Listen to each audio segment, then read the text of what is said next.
For my birthday, we went to Walt Disney's hometown of Marceline, Missouri.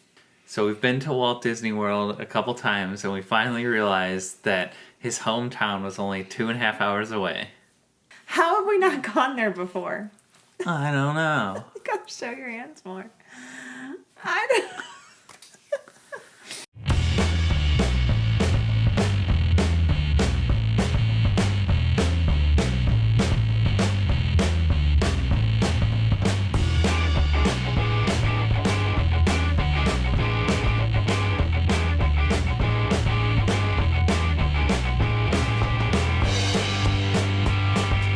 If you're not familiar, Marceline is a little town that Walt Disney grew up in. It's kind of a one stoplight town, but it's filled with some really, really cute shops, tons of murals, and this beautiful museum.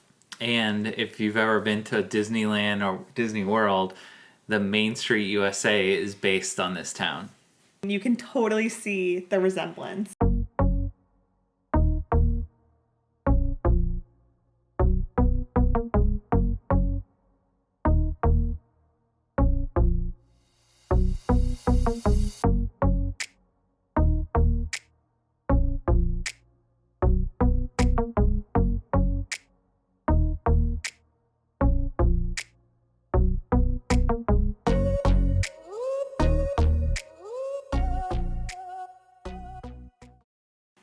So while we were there, we checked out some of the little shops. There was like a little art museum and an antique shop that had a lot of Disney stuff, but a lot of regular stuff too. So there's a magnet here, yeah. Hold it up. Put it up on the Santa Fe.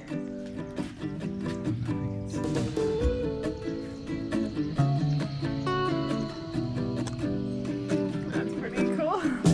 I wonder if it's using electronics.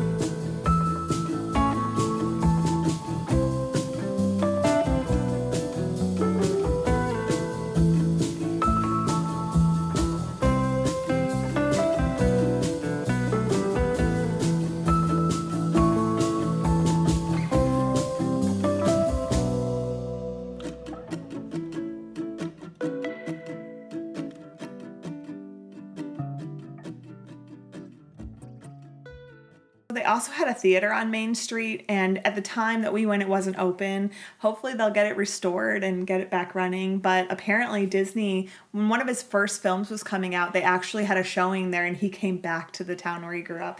So that was really cool. I wish we could have seen it inside, but it wasn't open to the public. Yeah, they also had a ton of restaurants, and they were all really good. The ones that we went to were JJ's on Main, and that had kind of Americana, like burgers and fried appetizers and stuff like that. And then we went to Marceline Pizza Company, and that was a brick oven pizza with really tasty desserts. And they were so sweet. They brought me a candle on my dessert for my birthday. Yeah, because Elliot told them it was Mandy's birthday. And then I think our favorite was Ma Vic's Corner Cafe. And they had a special treat that was local, like locally famous, called the Dusty Miller. And it's basically an ice cream, a vanilla ice cream with hot fudge on the top, dusted with malted milk powder. I think that's the right way to say it. It was really good though. We had never had it. And if you bring your tickets from the museum, they will give you a Dusty Miller. Or at least when we went there, they were doing that. For free.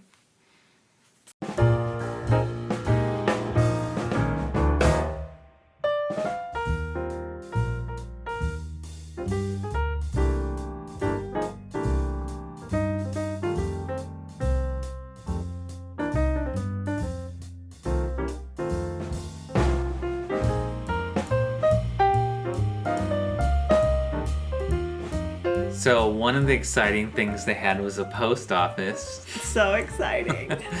But it was actually pretty cool because you could take a postcard in and get a little stamp on it that is like unique to this post office that has a little Walt Disney thing on it. Yeah, it says Walt Disney Post Office, where the dream began. So that's really cool. So of course we went and did it. Also, I collect postcards, so that was like perfect to add to my collection. So they had a big open park area that had like a little bridge over a pond.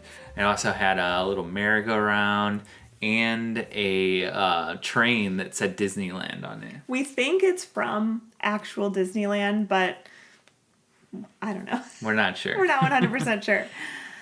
So there also was a little place there that when we first walked up to it, we were like, what is this? And it was called Midget Autopia. And we read the signs, and it said that it was an attraction originally at Disneyland, and they moved it here to, I guess it was donated to the city of Marceline. And I guess at one point maybe they had cars running on it, but when we went, they didn't. Yeah, it was just like a track and then a little awning that had the name on it. But they did have some of the cars in the museum. It was really cool, and it definitely, you could tell it had that vintage Disneyland vibe on the marquee. And I wish we could have seen it when it was running. It would have been really cool.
We stayed at the Hotel Marceline, which was super cute, and we got to stay in the manager's suite. Which basically meant our room was like connected to the lobby, which is kind of weird. Guess what time it is, buddy? What? Time to go? Time for our famous messy hotel room tour. Yay. There's Elliot's bed. We have this little weird couches. I like the couches. There's our bed. Another weird couch. Tiny little TV right here. And then we do have the second room, but we didn't really use it much. That's what the second room looks like. There wasn't a whole lot of artwork hung up, but in the closet there was some pictures that looked like they came from Pop Century. The thing that was kind of cool about this hotel is it actually had some stuff from Disney World in it. So like they bought some of the furniture from like Pop Century and places like that. And they also had big posters all over the wall. Like in the lobby they had a poster of like the monorail, and it was like one of the really big ones from the park. But we were talking to them about how warm it was, and they asked if we wanted some passes to the community pool, and we were like, yeah. So we did go to the pool after we finished all the Disney stuff, and it had a slide and everything. It was pretty cool. Oh, I was wondering if it was cool. It was very cool at the pool. One of the fun things that we learned about the pool was that during the wintertime they cover it with like a giant bubble. I don't know how they do it, but and you can still swim. It's open year round. That's so cool. I wish our pool did that. I know. So one of the main two attractions they have is the barn. So it's like a barn that's a replica of one that used to be there that was on the Disney farm. They let you go in, and they actually encourage you to sign your name on the wall, so it's just covered in millions of signatures. And you can just kind of walk around and see and imagine what it was like to be there when Walt Disney grew up there. And we did find a couple Adam the Woo signatures and left our mark on the barn. Oh, yeah.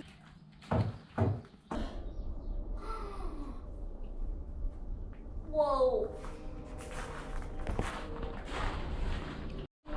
I probably should have put it the other way, but What? it's all right. What is this one? They also had a descendant of the dreaming tree, which, if you know what the dreaming tree is, apparently it used to be a tree that Walt Disney would sit under and dream up things for the future that he wanted to make, or just ideas that he had, and he would draw and sketch under the tree. Unfortunately, that tree died, but they had like seeds germinated and they grew other trees from that. So the descendant of that dreaming tree is there. So we got to see that. So the other big attraction is the museum.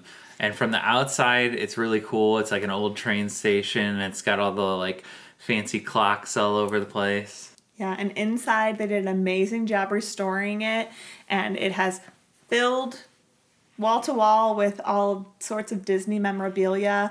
There's letters that he wrote his siblings, there's flags from Disneyland, all sorts of Mickey Mouse stuff, and there's even a car from the, what's it called? Midget Autopia. I can't remember how to say it.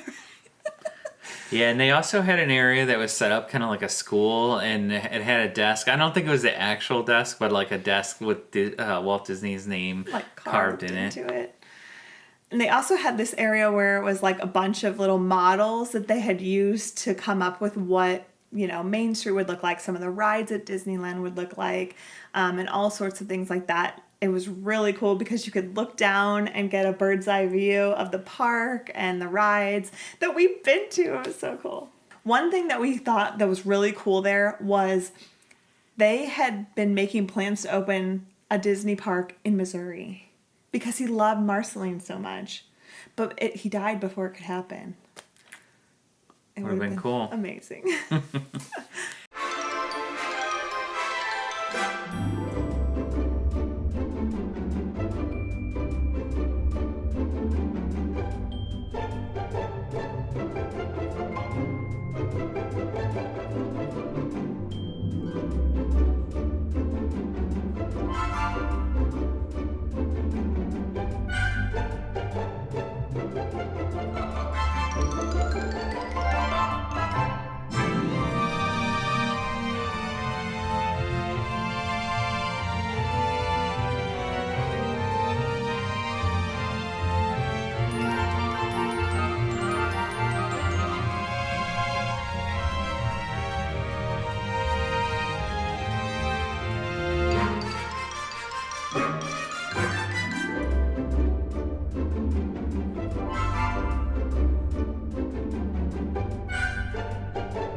So on the way home, we made a stop at one of our usual stops, Ozark Land. And mixed up. was Always cool. fun.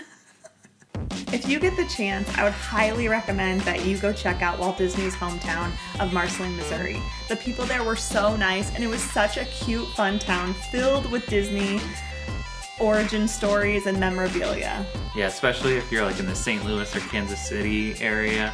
It's a very quick stop, so definitely check it out.